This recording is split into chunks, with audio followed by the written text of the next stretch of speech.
हर्ष संघवीના હસ્તે સુરત પોલીસને 25 self balancing ઈ બાઇકો અર્પણ કરાઈ। જાણો તેની ખાસિયત।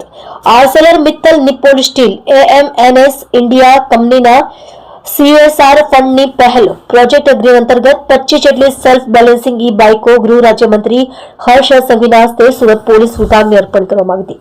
આ અવસરે ગૃહ રાજ્યમંત્રી હર્ષ સંઘવીએ કહ્યું કે આજના આધુનિક ટેકનોલોજી યુગમાં એએમએનએસ ઇન્ડિયાની ગ્રીન પ્રોજેક્ટ હેઠળ સુરત પોલીસને આપવામાં આવેલી સેલ્ફ બેલેન્સિંગ ઈ બાઇકની મદદથી સુરત પોલીસ વધુ સ્માર્ટ બનશે।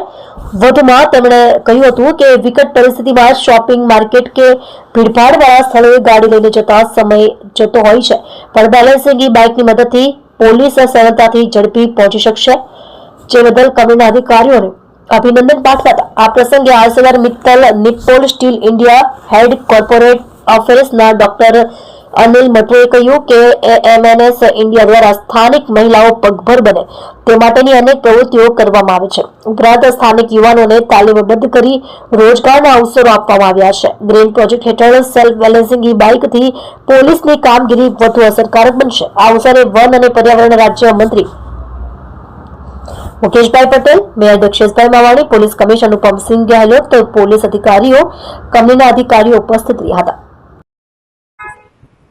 आज माननीय गृह मंत्री श्री और माननीय सीपी सर की उपस्थिति में ये 25 की बाइक्स हैं वो सूरत शहर पुलिस को भेंट दी गई है। और ये बाइक्स जो हैं वो सूरत शहर पुलिस की प्रेजेंस बढ़ाने में मदद करेंगी और ये फुट पेट्रोलिंग और बाइक पेट्रोलिंग के बीच का जो गैप है उसको कवर करेंगे। और जो से हमारा ड्रीम सिटी एरिया हो गया, हमारे बीच वाले विस्तार हो गए, डूमस रोड हो गया, पाल उमरा रोड हो गया, पोर्ट विस्तार हो गया, इस तरह के एरिया है यहाँ पे इनसे व्यवस्थित रूप से पेट्रोलिंग की जा सकेगी और सूरत शहर पुलिस को और टैक्स सेवी, इको फ्रेंडली और पब्लिक के लिए ज़्यादा एक्सेसिबल बनाने में ये प्रोडक्ट जो है ये हेल्प करेगा। Thank you.